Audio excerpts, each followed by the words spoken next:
Magandang gabi po sa ating lahat, mga kapatid. Yes, Lord. Stay po. Purihin ang Panginoon. Marami po tayong ipagpapasalamat mamaya sa ating pong prayer,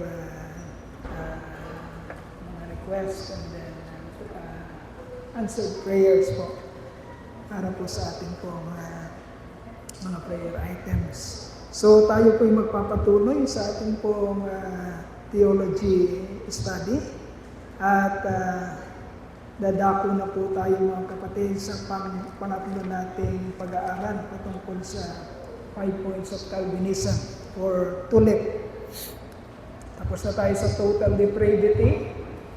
Natapos na rin natin yung unconditional election. Ngayon po ay introduction ng pangatlong puntos po dito po sa ating pong 5 points of Calvinism, which is limited atonement. Ano po ang Tagalog ng limited atonement? Mga kapatid, limited atonement. So, maisip natin, sinabi natin limited, limitado. Parang ganun kaagad yung naisip natin, limitadong katubusan. Parang gano'n. Atonement, or katubusan, redemption, or the sacrifice, the perfect sacrifice of Jesus Christ for our perfect salvation.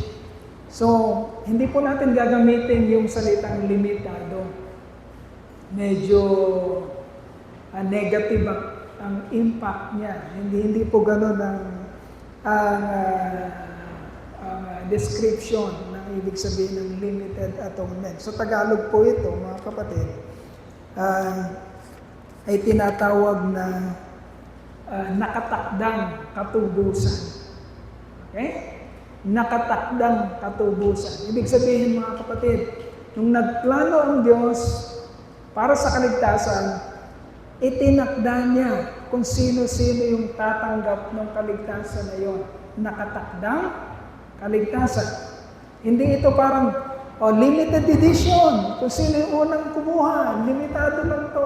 Hindi po ganun ang ibig sabihin ng limited atonement. Ang ibig sabihin po nito ay nakatakda ang katubusan.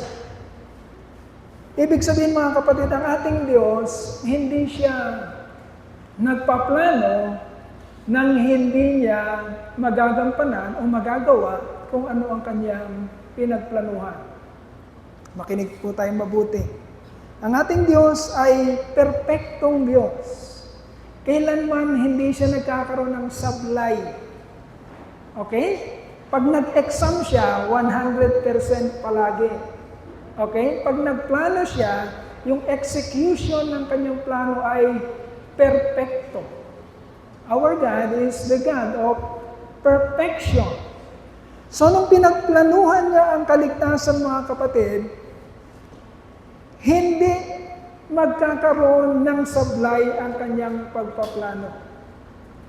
Itinakda niya kung sino ang mga magiging beneficiary ng kanyang kaligtasan.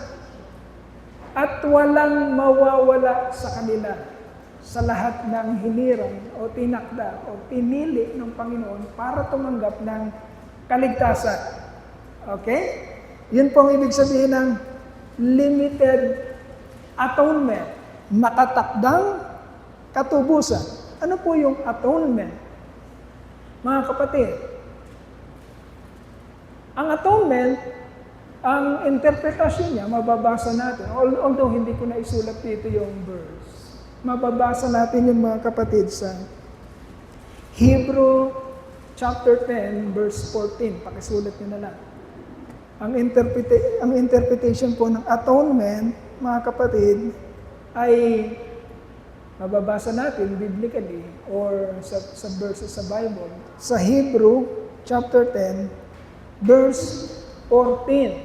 Ibig po sabihin ng atonement, at one man, ibig sabihin, sakripisyo ng Panginoon, perpektong sakripisyo, hindi na kailanman, listen very carefully, perpektong sakripisyo, Hindi na kailanman uulitin pa at hindi kailanman mapapalitan pa ng mas mainam. Okay? Nung nagsakripisyo ang Panginoon at atonement or yung kanyang sacrifice of atonement, mga kapatid, wala nang iba pang mas magandang sacrifice na ipapalit doon. Kaya once for all. Okay? Minsan lang, hindi na uulitin at wala nang pwede pang gumanda pa doon. Okay? Yung inoffer ng ating Panginoon. Sabi po sa Hebrew chapter 10, verse 14, Hebrew chapter 10, verse 14, because by one sacrifice, ilang sacrifice daw? Okay. Kakaintindihan tayo mga kapatid. Kasi minsan lang ginawa ni Jesus Christ yun. 2,000 years ago, tinapos niya yan. Nung sinabi niya, it is finished. Naganap na. Tinapos ko na. Minsan lang niyang ginawa.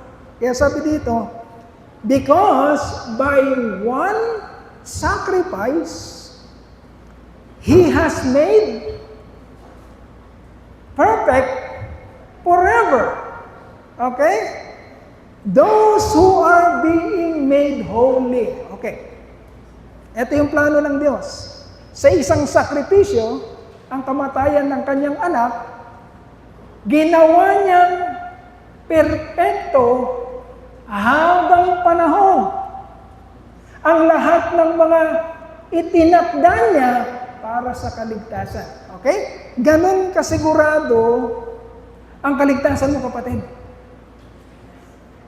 By the virtue of Jesus Christ's sacrifice 2,000 years ago at the cross of Calvary, mga kapatid, by that one sacrifice, He has made perfect forever those who are being made holy. Okay? Ang sabi dito, mga kapatid, those who are being made holy. Sila na niloob ng Diyos na paging banalin. Okay? Lahat ba ng tao nakikita nyo banal? Lahat ba ng tao nakikita nyo nagpapakabanal? Ay tayo nga lang dito sa Orion kakaunti tayo nagpupunta sa church. Napakaraming tao dito pa lang sa Orion. As compared sa bilang natin, mas marami ang nandyan lang sa labas. Kung ano-anong ginagawa. Okay? Walang pakialam sa Diyos. Gagawin nila kung anong gusto nilang gawin. Sino ang pinag-uusapan dito, mga kapatid? Sabi dito, ginawang perpekto ng Diyos ang kaligtasan na yon para sa mga taong ginagawa niyang banal. Mapalad ka kung nakikita mo ang sarili mo na ginagawang perpekto o banal ng Diyos. Mapalad ka, hindi ka isa doon sa mga nakikita natin ngayon. Nagkakamal ng limpak-limpak na salapi sa kanilang pagnanakaw at pinapatalo lang sa pagsusugal. Mapalad ka kung hindi ka gano'n. Huwag mo silang kainggitan. Kahit paldo-paldo ang pera nila, huwag mo silang kakaingitan. Nakakatakot ang kanilang kalagayan. Bakit? Hindi mo makikita sa kanila yung dinidescribe ng salita ng Diyos na ginagawang banal ng Diyos. Okay? Mapalad ka kung nakikita mong sarili mo, kahit nagtitinda ka ng taho, o yan, pero ginagawa kang banal ng Diyos. Bakit? Ibig sabihin, para sa iyo ang sakripisyong pinalaan ng Diyos, 2,000 taon na ang nakakaraan. Tama? Kaya nakatakda ang katubusan, mga kapatid. Hindi lahat ng tao, hindi ito para sa lahat ng tao. Okay? Ngayon lilinawin natin mga kapatid. O ganun pala, Pastor, di pwede na tayong mag-judge ngayon kung sino yung ligtas o hindi. Kasi nakikita natin kung sino yung nagpapakabanal at kung sino yung hindi nagpapakabanal. Pwede na natin silang husgahan. Hindi nga tayo pupunta doon. Okay? Mga buhay pa ang mga tao na ito. Kahit na nagbababad sila sa kasamaan, mga buhay pa sila. Hindi natin alam kung isang araw ay masusumpungan sila ng Panginoon. Tandaan natin, mga kapatid, saan nanggaling si Apostol Pablo? Sa pagiging mamamatay disipulo ng Diyos. Tama? Yun yung dati niyang buhay nung siya pa ay si Saul. But by the grace of God, sabi ni Saul, I am what I am today. And this grace to me is not without effect. I work harder than any of them. Yet not I, but the grace of God that is with me. Sabi ni Apostol Pablo. Okay? So walang pwedeng mag-judge. Pwede nating makitang kalaban sila ngayon o kalaban sila ng Panginoon, pero kagaya ni Apostol Pablo, pwedeng isang araw, mga kapatid, ay katagpuin sila ng Diyos at iligtas. Hindi natin alam. Tandaan natin, lahat tayo, saan tayo nagsimula? Sa pagiging makasalanan. Lahat tayo. So wala tayong pwedeng maipagmalaki. Okay, yun ang ibig sabihin ng atonement. One perfect sacrifice, listen very carefully, atonement means one perfect sacrifice equals one perfect salvation. Hindi sasablay. Yung sakripisyong perpekto na binigay ni Jesus Christ ay magre-resulta din ng perpektong kaligtasan na hindi sasablay. Kung paano hindi siya sumablay ang sakripisyo, yung resulta ng sakripisyo na yun ay hindi rin kailanman sasablay. At ito ay itinakda na ng Panginoon, pinagplanuhan na niya, hindi pa man nagsisimula ang sandaigdigan. Okay? Now, ano pa yung pwede nating pag-usapan diyan? Yung Arminian position. Kasi meron din ibang pananaw, meron ding ibang doktrina na mas, eto mga kapatid pakinggan niyo itong mabuti, yung doktrina ng Arminian ay mas sikat kaysa sa sinasabi nating doktrina ng Reform. Okay, ito yung doktrina na yan. An Arminian position. Okay, lilinawin ko, hindi yan ang posisyon ni Pastor Doy. Okay, hindi yan. Pero kapag hindi nyo inaaral ang Biblia, pwede kayong pumunta dyan, yung isip nyo, kasi yan ang parang logical. Ito yung parang logical position, na pwede maging position na logical. Okay? Itong Arminian position. Christ's death was designed to make salvation possible for all people. Okay? Anong mali doon? Doon muna tayo sa first statement. Christ's death was designed to make salvation possible for all people.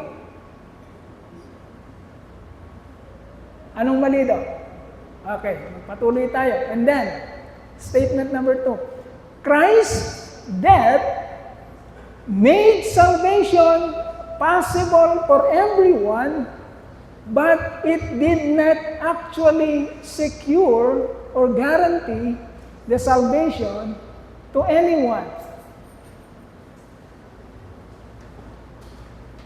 Fallen man determines whether or not Christ's work will be effective by His own faith. Ayan. Kaya nag-aaral tayo ng mga kapatid. Ganyan ang posisyon ng Katoliko. Okay? Yan ang posisyon ng Katoliko. Yan din ang posisyon ng mga Kristiyano na ang tingin nila sa kaligtasan ay by works. Kaligtasan na makukuha mo sa pamamagitan ng iyong gawa. Okay? Yan ang posisyon. Lalo na ng Catholic Church. Okay? Parang ang nangyari ganito. Basta nagsakripisyo na ako, sabi ni Jesus Christ. Basta ginawa ko yung parte ko. Ngayon kung ayaw niyong tanggapin yung ginawa kong parte, bahala na kayo sa buhay niyo. Yun ang ibig sabihin nun. Okay? Walang punteriya ang ginawa ni Jesus Christ. Basta nag-provide siya. O eto etong kaligtasan ginawa ko na. Nasa sa inyo na lang kung gusto niyong tanggapin o hindi. Okay? Sa ganung paraan, mga kapatid, ang sabi ng Biblia sa 1 Corinthians chapter 2 verse 14, wala rin dito yun. Wala rin dito. Hindi ko. Ayan pa. Sorry. 1 Corinthians chapter 2 verse 14, sabi diyan, the man, listen very carefully, iko-combat natin yung doktrina na nagsasabi, basta ang Diyos, ginawa niya yung parte niya. Ang Diyos, ginawa niya yung parte niya, binigyan niya ang sakripisyo. Okay? Inoffer niya ang sakripisyo. Listen very carefully, baka kayo'y maguluhan dito. Inoffer na niya ang sarili niya ni Jesus Christ. And then, walang pinupuntirya yon. Basta ito'y available para sa kahit kanino. Kahit kaninong tao. Sinabi niya, ito yung sakripisyo ko inihain ko na. Bahala na kayo kung gusto niyong kumain o hindi. Okay? Now, sabi ng 1 Corinthians chapter 2 verse 14, the man without the Spirit, sino daw yung man na to? Without the Spirit. Or sa ibang salin, natural man. Yung pinag-uusapan natin. Okay, ang tao na ito, walang spirito ng Diyos. Okay? Ang tao na ito ay natural man. The man without the Spirit does not accept the things that come from the Spirit of God. Okay. Ang sabi diyan, ang isang taong hindi nagtataglay ng banal na Espiritu ay hindi kailanman tatanggap ng mga bagay patungkol sa Diyos. Ano ibig sabihin ng mga kapatid? Imposibleng makaunawa siya, imposibleng tumanggap siya ng mga makalangit na mga bagay. Yun daw ang kalagayan ng natural man. Okay, now, listen very carefully. Lahat, sabi ng Biblia sa Romans chapter 3 verse, huwag mo nang tatanggalin to. Sabi ng Romans chapter 3 verse 23, for all have sinned and fell short for the glory of God.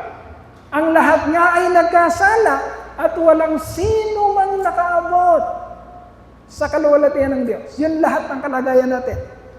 Ibig sabihin mga kapatid, lahat ng tao ay natural man magsisimula. Lahat tayo. Si Pastor Roy, si Pastor Jonathan, si Pastor Poyet, lahat ng miyembro ng Truth and Life, magsisimula tayo sa pagiging natural man. Okay. Kung gano'n ang kalagayan nating lahat,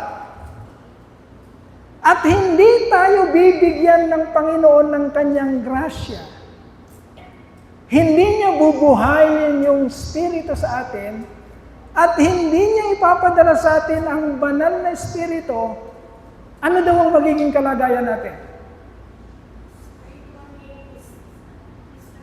Ano daw ang magiging kalagayan natin? Natural man. Ang ibig sabihin ng natural man, wala kang kakayanan na maintindihan at tanggapin ang mga bagay patungkol sa Diyos. Okay? So, ang ibig sabihin, pag nanatili tayo sa pagiging natural man, maliligtas ka ba? Anong dapat mangyari para maligtas ka? Kailangan mong magkaroon ng Espiritu ng Diyos. Bakit? The man without the Spirit does not accept the things that come from the Spirit of God, for they are foolishness to him, and he cannot understand them because they are spiritually discerned. Ibig sabihin, ang mga bagay na makalangit o mga bagay sa Espiritu, ang nakakaunawa lang yan ay Espiritu din. Kaya kung wala kang Espiritu, kailanman hindi mo yan mauunawaan. Because they are spiritually discerned. Okay? Okay? Paano mo ngayon tatanggapin ang Diyos? Kapatid. Kung ikaw ay nananatiling natural man. Isip-isip. Kung nananatili kang natural man o walang Espiritu ng Diyos, paano sasapit sa buhay mo na tatanggapin mo siya? Ay ang kalagayan mo, foolishness sa'yo. Ano yung foolishness sa Tagalog? Kahangalan sa'yo, kahunghangan sa'yo, ang mga bagay na makalangit. Kailan darating sa iyong kamalayan na magiging mainam o maganda ang mga bagay na makalangit kung nananatili kang natural man o nananatili kang walang spirito? Listen very carefully. Sa makatuwid, mga kapatid, para maintindihan mo ang mga bagay patungkol sa langit, mga bagay patungkol sa spirito, kailangan makialam ng Diyos sa buhay mo. Okay? Paano nakikialam ng Diyos sa buhay mo? Bibigyan kanya ng kapanganakan espiritual. Ito yung sinasabi ni Jesus Christ kay Nicodemo. Nung sinabi ni Nicodemo, paano po ako makakapasok sa sinapupunan ng aking ina kung ganitong matanda na ako? Sabi ni Jesus Christ, talagang hindi mo pa maiintindihan. Guro ka pa naman ng Israel at hindi mo naiintindihan. Unless a man is born again, he cannot see.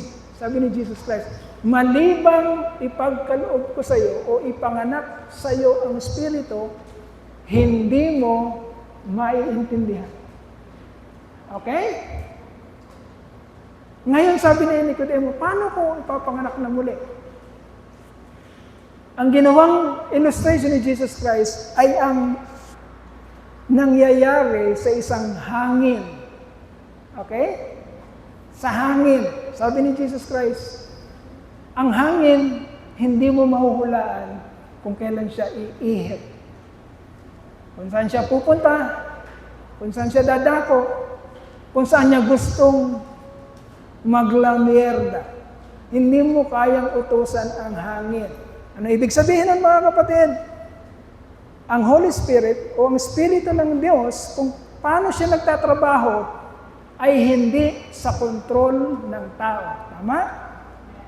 Dahil gagawin ng Espiritu kung ano ang gusto niyang gawin na utos ng Ama. Hindi siya nauutusan. Okay? So yung born-again experience mo, kapatid, ay hindi dahil sa kung anumang impluensyang binigay mo sa langit para magkaroon ka ng banal na Espiritu. No. Ito'y plano ng Diyos. Noon pa man, itinakda niya, hinirang niya ang mga taong magtataglay ng kanyang Espiritu. Okay?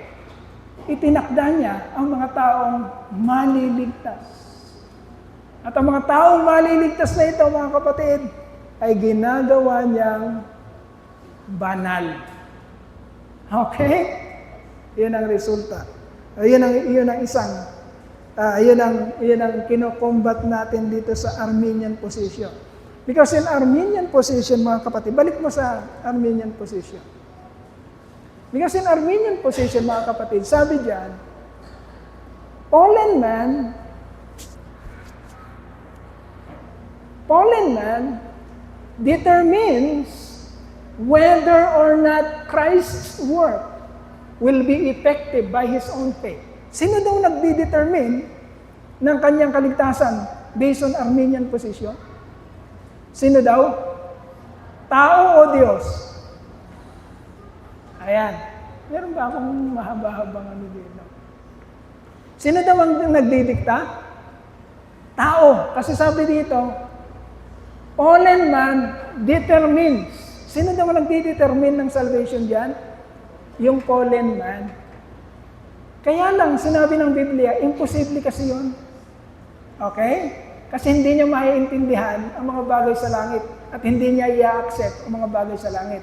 So, hindi siya maliligtas kung siya ang pipili ng kanyang kaligtasan. Okay? Sa Arminian position, mga kapatid, nakakonsentrate ang kaligtasan sa ating free will. Yung malaya mong pagpili. Maliligtas ka kung yun ang pinili mo. Yan yung Arminian position. Hindi ka maliligtas kung hindi mo piniling maligtas ka.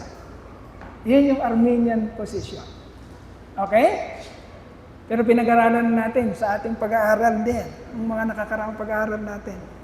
Kapag ginamit mong free will mo, nung first time ginamit ng tao ang kanyang free will, saan siya dinala? Ha? Kapahamakan. Nung first time ginamit ni Eva at ni Adan ang kanilang free will, anong nangyari sa kanila? Napahamak sila. Talsik sila sa ano? Okay? Talsik sila sa Garden of Eden nung ginamit nila ang kanilang free will. Ngayon, sino sa atin ang mas magaling kaysa kay Adan at kay Eva? Na magtitiwala tayo sa ating free will, na ang free will natin o sarili nating kakayanan ang magdidetermine ng ating kaligtasan. Samantalang nasubukan natin at the early onset of creation, nung ginamit ng tao ang kanyang kalayaang pumili, anong napili niya? Kapahamakan ang napili niya. Okay? Yan ang Arminian position. By works. Pero sinasabi ng Biblia, it is not by works. Kasi pag by works, mga kapatid, parang meron kang, pag by works, parang meron kang pwedeng ipagmayabang. Pinili ko si Kristo, kaya ligtas ako. Meron ba nakasulat na pipiliin mo si Kristo para maligtas ka? Ang sabi ni Kristo, hindi kayo ang pumili sa akin, ako ang pumili sa inyo. Nakasulat ba yon? Nakasulat. Sabi ni Jesus Christ, hindi kayo pumili sa akin, ako ang pumili sa inyo. Okay? All that the Father gave me will come to me. And I will never, sabi niya, hindi ko sila papahiyain pag dinala sila sa akin ng aking Ama. So, sino nagpaplano? Ang Ama. Sinong tumatanggap? Ang Panginoong Hesukristo. Dinala ng Ama ang mga tao na yun, mga hinirang, tinakda para kay Kristo. At sabi ni Jesus Christ, none will perish. Walang mawawala kahit isa sa lahat ng dinala sa akin ng aking Ama. Perfect sacrifice equals perfect salvation. Okay? Yun ang kalagayan mo, kapatid, kung isa ka sa mga hinirang. Ang church na ito ay hindi nangangako ng kaligtasan. Ligtas ka, stereole. Wala, hindi tayo nangangako ng gano'n. Ikaw ang may alam nun sa Diyos. Si pastor hindi mangangako na, pasok kayo dito. Lahat ng papasok dito, ligtas. Hindi mangangako kailanman si pastor ng gano'n. Ituturo ni pastor kung ano ang ibig sabihin ng kaligtasan, pero hindi mangangako si pastor kung sino ang maliligtas. Tandaan natin yan. Okay? But the atonement or the salvation is limited or nakatakda. So yun yung Arminian position. Ano naman ang position natin? Or ng inyong pastor? Reformed position. Ito ang Reformed position, mga kapatid. Ito ang pinaninindigan ni pastor. Christ's death was designed to actually secure the salvation of all God's elect or God's chosen people. Okay? Christ's death secured and actually accomplished the salvation of all God's chosen people. And God has determined that all for whom Christ sacrificed Himself will be saved. Okay? Tandaan din natin, mga kapatid. Ito, tandaan natin. Ang kamatayan ni Jesucristo ay hindi para sa lahat ng tao. Masakit yan. Mahirap. Matagal kong tinanggap yung katotohanan. Matagal akong nag-struggle dyan sa katotohanan na yan. Pero yun ang totoo, mga kapatid. Listen very carefully. Ang kamatayan ni Kristo ay hindi para sa lahat ng tao. I'm sorry kung nasasaktan kayo dyan. Ako, nasaktan din ako dyan. Pero natanggap ko na yung katotohanan. Dahil yun ang sinasabi ng banal na kasulatan. Sinabi sa John chapter 10, verse 14 to 15, mga kapatid. Wala dyan yung John chapter 10, verses 14 to 15. Wala. Okay. Babasahin ko na lang.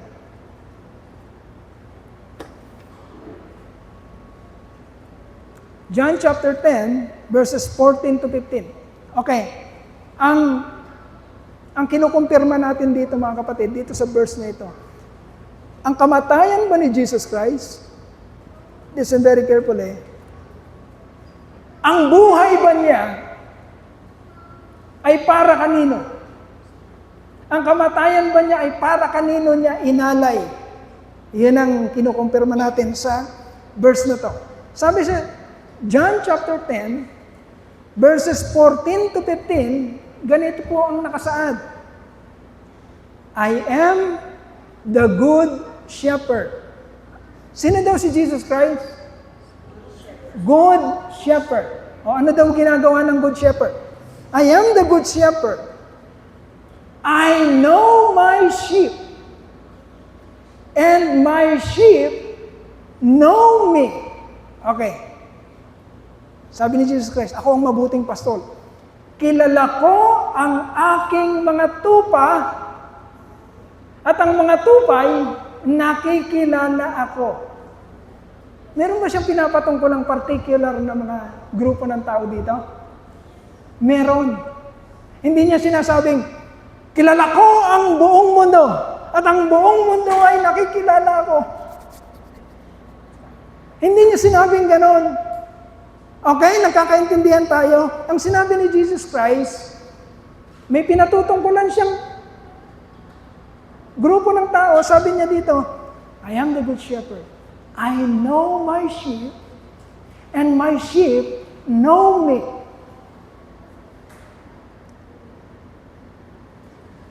Just as the Father knows me, and I know the Father.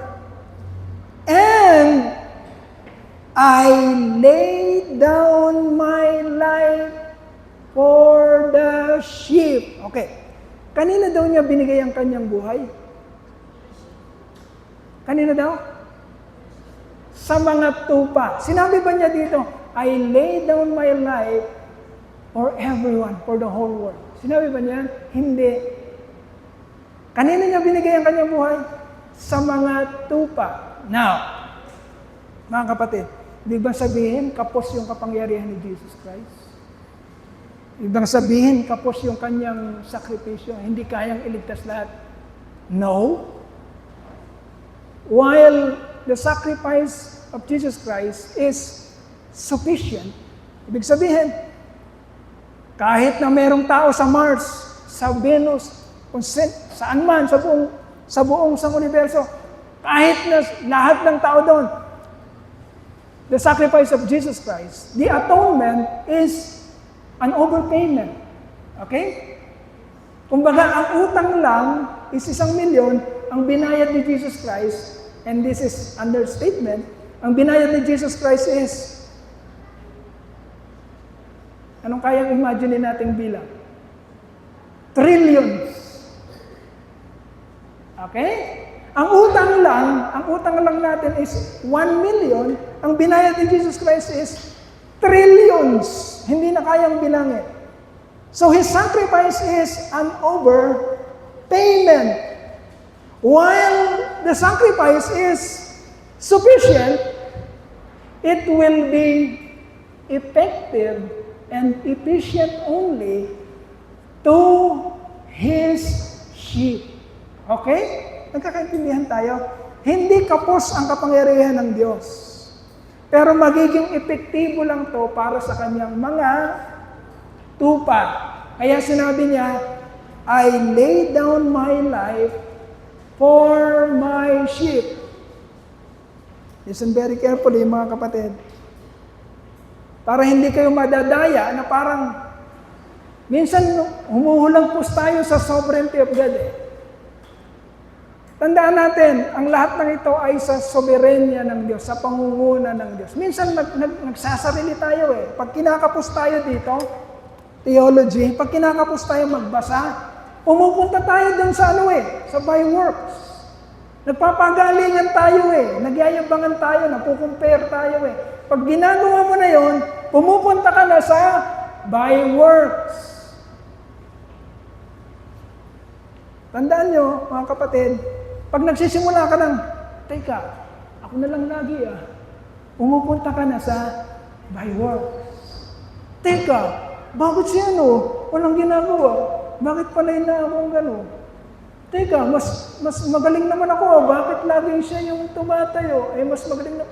Pumupunta ka sa by works. Okay? Ang kaligtasan natin ay by grace. Nakakatayo lang si Pastor Doy, nakakapagsalita lang si Pastor Doy, nakakaunawa lang si Pastor Doy, hindi dahil magaling siya, kundi dahil sa grasya ng Diyos. Okay? Sa calling ng Panginoon.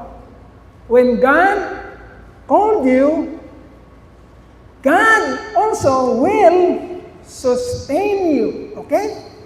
Kaya sa ating may mga calling at sa merong mga ministries, magtataka ka. Bakit?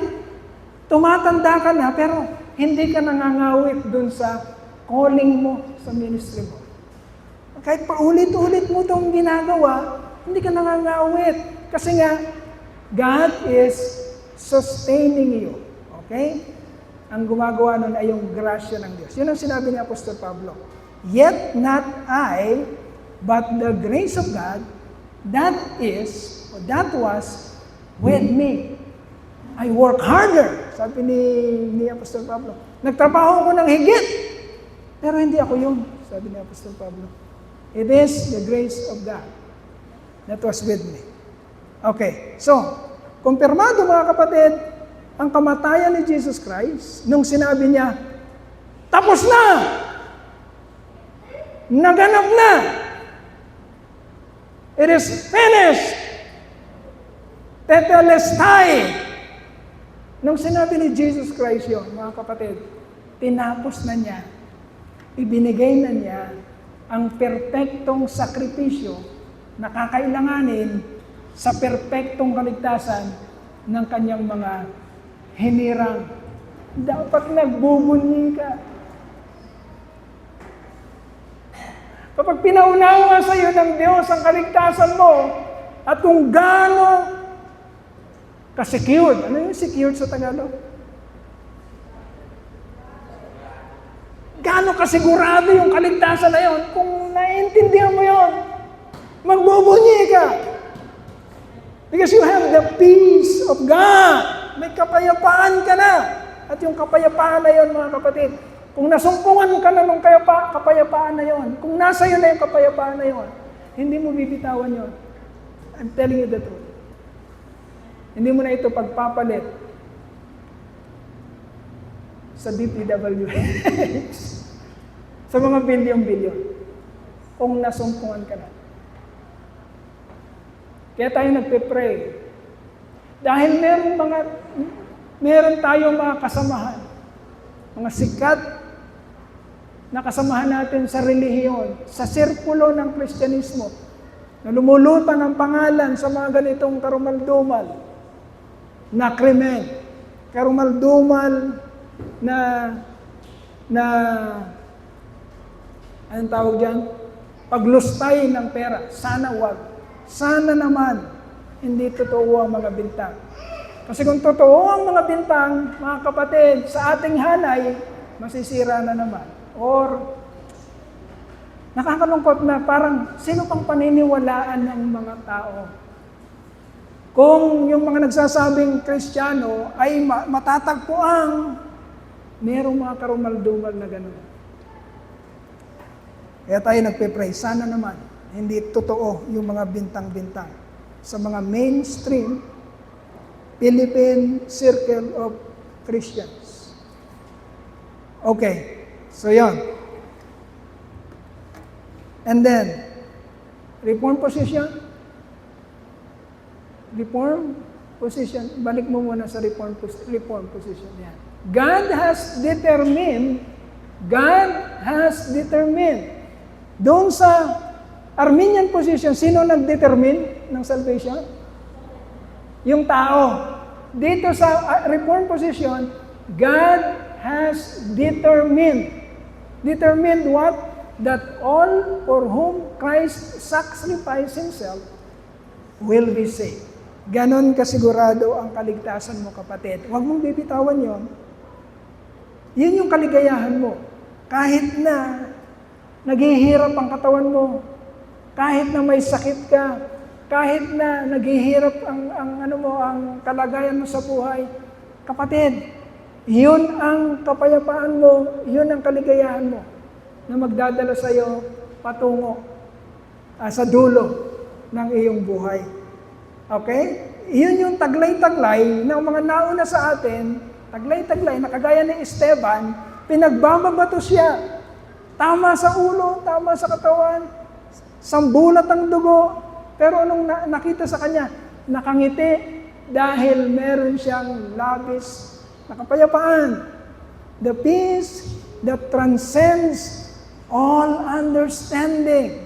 If you have that, mga kapatid, gaano man katindi ang nararamdaman mo o sitwasyon mo sa buhay na ito, kung taglay-taglay mo na yung kapayapaan na yun, kapatid. Yun ang kaligayahan. At yun ang magtatawid sa iyo sa landas ng buhay na ito, kapatid. Hindi mo ipagpapalit yun. Wala tayong mababasa sa mga nauna sa atin, mga disipulo ng Panginoon, na pinagpalit nila yung kapayapaan na yun. Nilalagari sila. Hindi na pinagpapalit. Pinupugot ang ulo nila. Hindi na pinagpapalit. Pinapako sila sa cross, hindi na pinagpapalit. Pabaligtad pinako si Peter sa cross, hindi na pinagpapalit ang kanilang kapayapaan. Kapag nasumpungan mo na yon, kapatid, hindi mo yon ipagpapalit. Okay? Kasi yun ang epekto sa'yo ng grasya ng Diyos. Yun ang epekto ng limited atonement. Isa ka nga talaga. Isa ka nga talaga. Listen very carefully, mga kapatid. Baka pinagpapalit nyo na. Baka pinagpapalit nyo na sa lakaran lang. Uy, may lakad ang barkada. Uy, sarap, papunta tayong Baguio. Papunta tayong Boracay. Minsan lang to. Baka pinagpapalit mo na. Kapatid, nakakahiya. Yung mga nauna sa atin, nilalagari, pinupugutan ng ulo, binabato, pinapatay, hinahanting. Hindi nila pinagpalit. Anong meron sila na wala tayo? Bakit pinagpapalit natin? Okay? Sabihin na iintindihan nila. Naiintindihan mo ba? Maliwanag sa kanila.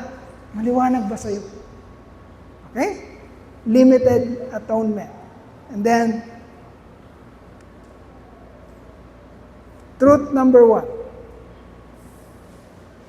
Ayan, truth number 1. Ano sabi niya? Christ's death is set forth in Scripture as that which actually accomplished salvation. Not that which, that yun, hindi that. Not that which merely made salvation possible.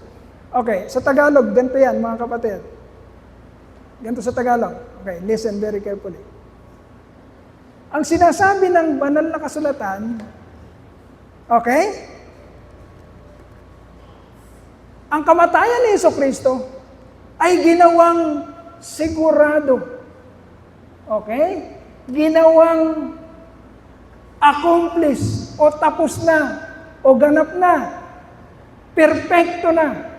Ang kamatayan ni Kristo ay ginawang perpekto ang kaligtasan para sa kanyang mga hinirang. Hindi ito isang gawain na parang binigyan ka lang ng posibilidad. Pwede kang maligtas, pwedeng hindi. Not just a possibility, but it is actually accomplished. When Jesus said that it is finished, wala ka nang idadagdag pa doon. Talagang tapos na. Actually accomplished. Okay? Huwag kang pupunta sa kaisipan na parang nagtatalo pa sa isip mo na, sandali, talaga nga ba? Ligtas nga ba talaga ako? Talaga bang ang kamatayan ni Kristo ay para sa akin? Kapatid, tandaan mo, ang kaligtasan ay by faith. Ano daw ang kaligtasan? By faith. Ano daw ang pambayad? Faith. Pananampalataya. Kung hindi ka marunong magtiwala sa kung anong listen very carefully. Kapag hindi ka marunong magtiwala sa kung anong sinabi dito, wala kang pananampalataya. Nagkakaintindihan tayo mga kapatid. Ano ang pananampalataya? Pag sinabi ng Diyos na, tapos na, kailangang maniwala ka, magtiwala ka, sumampalataya ka, natapos na talaga. Huwag mo dudugtungan sa isip mo na, talaga nga man tapos na. Baka naman may gagawin pa ako.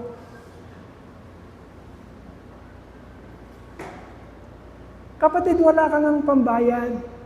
May utang ka. Ang laki ng utang mo. 1 bilyon. Kapatid, wala kang ang pambayad ni isang kusing. Dumating ngayon ang tagapagbayad mo, ang iyong Redeemer. Ano yung Redeemer sa Tagalog? Manunubos. Dumating nga ang manunubos mo. Ang sabi niya, magkano utang nito? Magkano utang ni CJ? Malaki utang niyan, 1 bilyon. Okay. 1 bilyon ba? 1 trillion. Sasabihin ba ni CJ, baka naman meron pa akong utang. Binayaran na nga ng higit pa sa kanyang pagkakautang. Anong hinihintay sa'yo, CJ? Pagka mayroong manunubos na tinubos ka sa halagang hindi mo kayang bayaran, anong hinihintay sa'yo nung tumubos sa'yo? Pasasalamat, pananampalataya, gratitude. Okay? Tinubos ka na. Nagyayabang ka pa sa tumubos sa'yo. Maraming taong ganyan. Paano sila nagyayabang? Kapatid, paano sila nagyayabang? Tinubos sila sa halagang hindi na kayang bayaran kailanman. Sasabihin lang ngayon, mabayaran ko rin sa iyo yan. Magkano ba ang binayad mo? Sige, ikaw muna magbayad ngayon. Pero mabayaran ko sa'yo, kaya kong bayaran. Maraming taong ganoon. Binabayaran ang kanilang kaligtasan. Akala nila, kaya nilang bayaran. Listen very carefully. Kailang maintindihan natin to. Ang kaligtasan ay by faith. By grace, through faith. Okay? Hindi ito by works. Hindi ka pwedeng magyabang sa Diyos na kaya mong bayaran kung ano yung binayaran na niya. Ang hinihintay niya sa iyo ay gratitude, thanksgiving, praises, worship. Kaya tayo nagkakaroon dito ng praise and worship. Kailangan makatotohanan yung Lord. Thank you, Lord. Wala akong kakayanan talaga, Lord. Thank you. Binayaran mo ang aking pagkakautang. Ngayon ay malaya na ako. If the Son of God freed you, you are free indeed. Indeed. Pananampalataya doon sa ginawa ng Diyos. Huwag mo siyang kumbinsihin. Hindi mo siya makukumbinsi. Maraming tao gustong kumbinsihin ng Diyos. Mabait ako. Gumagawa ako para sa iyo. Maraming tao ganon. Kinukumbinsi ang Diyos. Hindi mo siya kayang kumbinsihin. Ang Diyos ang kumukumbinsi sa iyo. Okay? Kinukumbinsi ka ng Diyos na binayaran niya ang lahat ng pagkakautang mo. At dapat ka lang magbigay ng pasasalamat sa Kanya.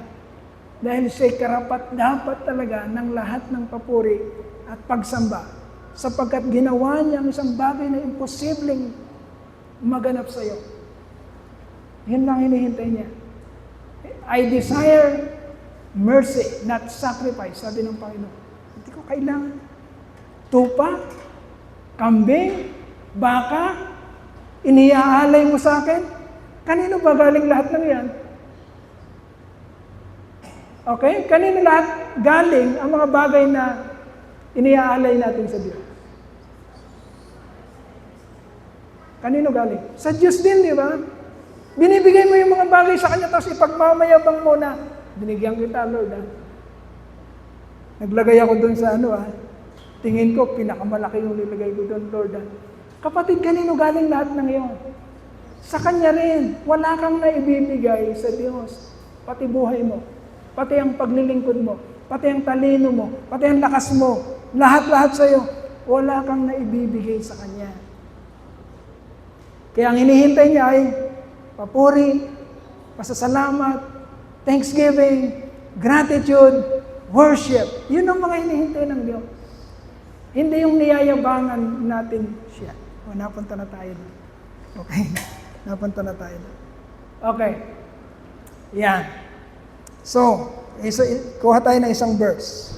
Romans chapter 5, verses 8 to 10. Romans chapter 5, verses 8 to 10.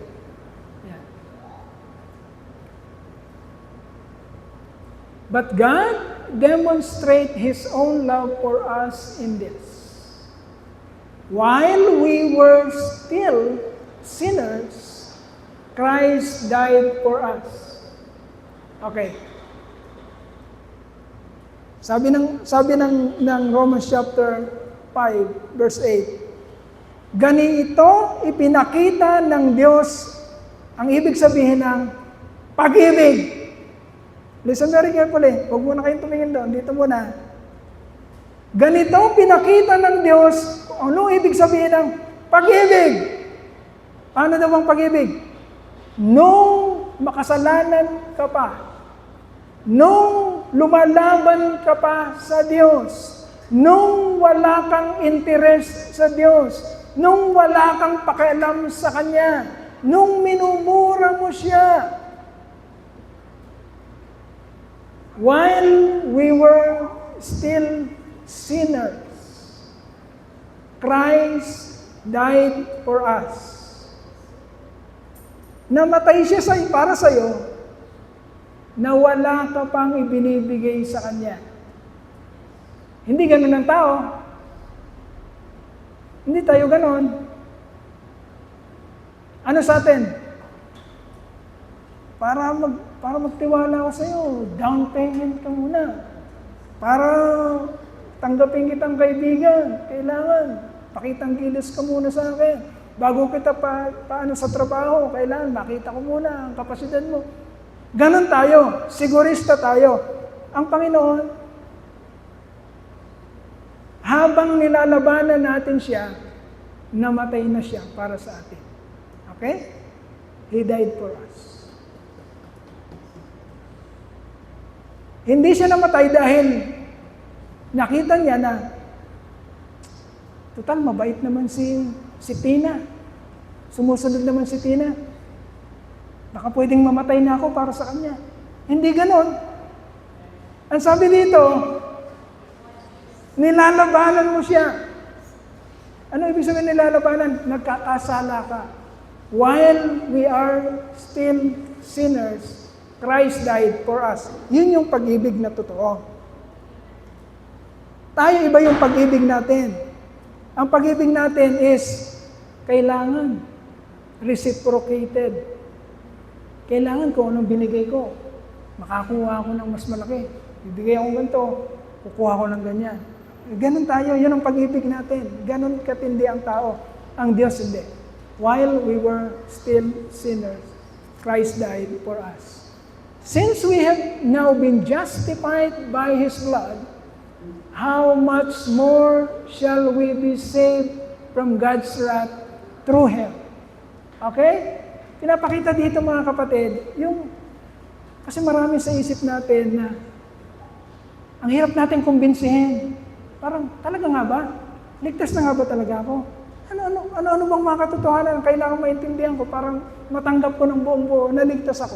Ang sabi ng Romans chapter 5 verse 9, since we have been justified by His blood, since namatay na ang Panginoon, kahit wala ka pang ginagawa para sa Kanya, ginawa na niya na yun, since nangyari na yun, how much more? Okay? Nung wala ka pa nga ginagawa sa Kanya, nung hindi pa nga kayo magkakampi, nung hindi pa nga kayo magkaibigan, namatay na siya para sa iyo, how much more? Ngayong reconciled ka na. Listen very carefully. How much more? Ngayong magkaibigan na kayo, reconciled ka na, nasa kingdom ka na. How much more shall we be saved from God's wrath through Him? Nung kalaban ka pa, niligtas ka niya, ngayong niligtas ka at nasa kanyang kingdom na, tsaka ka pa mawawala. Ay nung wala ka nga sa kanya, kinuha ka niya. Ay nung nasa poder ka na niya, tsaka mo pa inisip na, mawawala ka doon. Yan ang ibig sabihin niya. And then 10, for if, when we were God's enemies, ito pala yung sinasabi ko. We were reconciled to Him through the death of His Son, how much more, having been reconciled, shall we be saved through His life? Okay? Yun yung pinaliwanag kanina. Nung makasalanan ka, kalaban ka, kinupkup ka ng Diyos. Nung nasa pagkupkup ka na ng Diyos, tsaka ka pa mawawala. No way. How much more, sabi doon. Mas malapit ka na ngayon, mas matindi na ang kalagayan mo ngayon kasi nasa kingdom ka na. Hindi ka na mawawala kailanman sa mga kamay ng Diyos. Okay, so pag-aaralan natin yung iba next time. Sige, tayo po ay dumako sa ating pong closing prayer. Tayo manalangin. Hallelujah, hallelujah, hallelujah. O manaming dakila, tunay nga na napakabuti mo. Hindi mo kami iniiwanan, hindi mo kami pinababayaan. Itinuturo mo po sa amin, aming Ama, ang mga katotohanang kailangan naming maintindihan upang lumago ang aming pong kamalayan patungkol sa iyo at magresulta po ito ng kapayapaan at ng kaligayahan sa aming pong kaluluwa, sa aming mga puso at isipan. Bigay din ito ng kalakasan, Panginoon, katatagan sa bawat tukso o sa bawat kasalanan ng nais ng iyong kalaban na umiral sa aming mga buhay. Ama, salamat po, nandito po ang iyong iglesia. Pinagpapasalamat po namin, Ama, na hindi mo kami nilulubayan. Patuloy kang nakikialam sa aming mga buhay. Kinukulit niyo po kami. Maintindihan kayo. Salamat, Lord. Nawang yung iglesia, ang Truth and Life Christian Church, Lord God, tunay nga magkaroon ng malalim na pagkaunawa ng iyong mga salita at ng iyong mga katotohanan upang sa amin pong pamumuhay dito sa mundong ito, Panginoon, na hindi kami matulad sa mga taong hindi namin nakakakita ng kabanalan. Bagkus, magkaroon kami ng katatagan na piliin palagi ang manatili sa kapayapaang pinagkaloob mo na sa amin, Panginoon. Salamat po. Ma, sa iyo po namin tinataas ang lahat ng papuri, ng pasasalamat, ng pagsamba sa pangalan ng iyong anak, ang aming Panginoon, tagapagligtas na si Jesu Cristo. Amen, amen, amen.